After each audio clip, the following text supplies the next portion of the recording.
On June 27, 2014, Jamaica's private sector under the Ministry of Finance hosted an interesting luncheon in Kingston for the visiting Managing Director of the International Monetary Fund, Christene Largarde.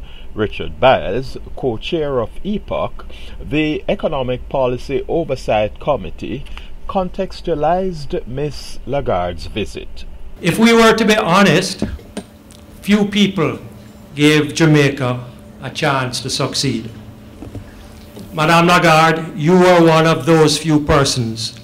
And so it is fitting that Jamaica, having met that challenge, you should be here with us today to recognize that achievement and to encourage us to complete the program. Here's Jamaica's Finance Minister, Dr. Peter Phillips. It is important for me and Jamaica, Madame Lagarde, to personally thank you for having the confidence in Jamaica's commitment to economic reform at a time when there were many voices in international organizations who doubted not only this commitment, but our capacity to honor our obligations, and therefore were unwilling to offer support. Many would not know the significant role that you played, and I want to acknowledge your personal involvement in supporting Jamaica's request for a program and to assure you of the country's determination to meet its obligations.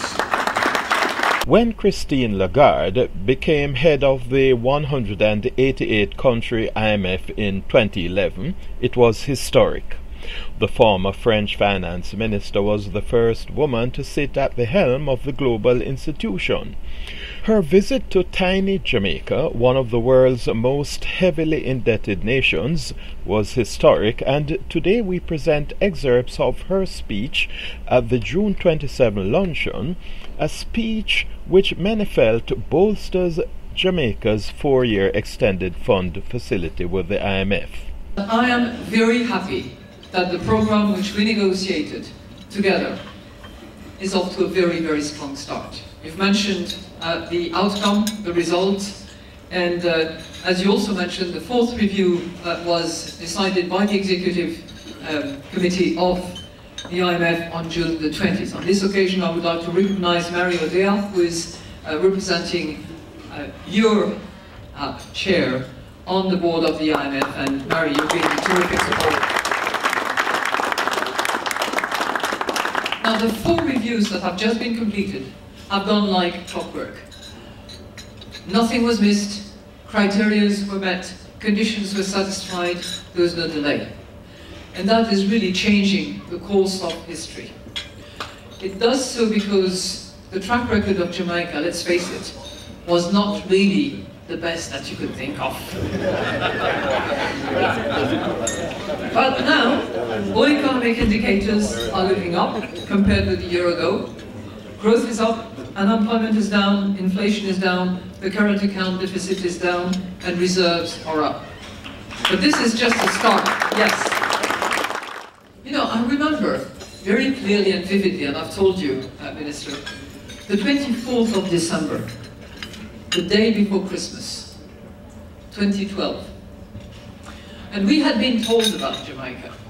We had been told about how difficult the situation was. And I was in close contact with Minister Phillips. But little did I know that there would be international pressure coming from the Hill. And I actually welcomed that day at 4 o'clock in the afternoon, 24th of December, a group of congresswomen, there was one man actually, but tribute to women, they were essentially women, who came unannounced, sat in my office and said to me, "You've got to help Jamaica." I said, "Well, we're trying our best." And then we had that exchange, Minister Phillips, where they were trying to get engaged, we were having this dialogue, the two of us, and we knew that there were a few very, very hard things that had to be done.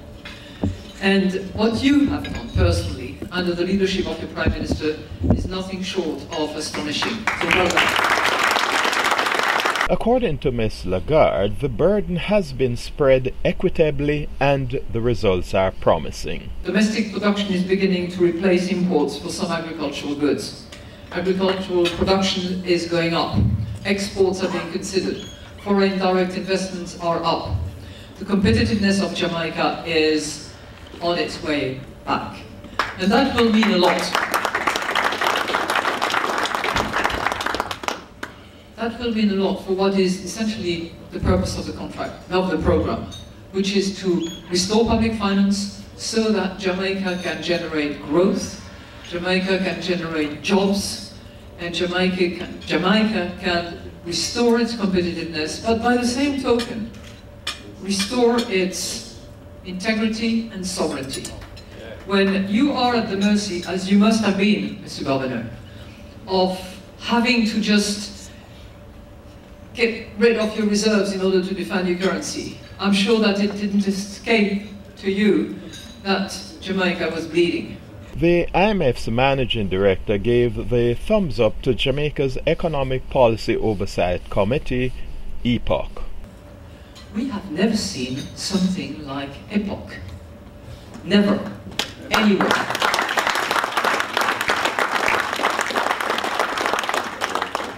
And you have made an exceptional contribution to the program by taking ownership, by applying private sector methods to the follow-up, to the accountability process, by collaborating with the public sector.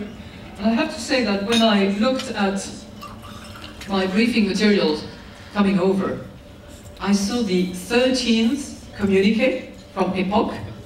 And I thought, my goodness, we are just doing the 4th review. We are already at the 13th communique. So this is really impressive.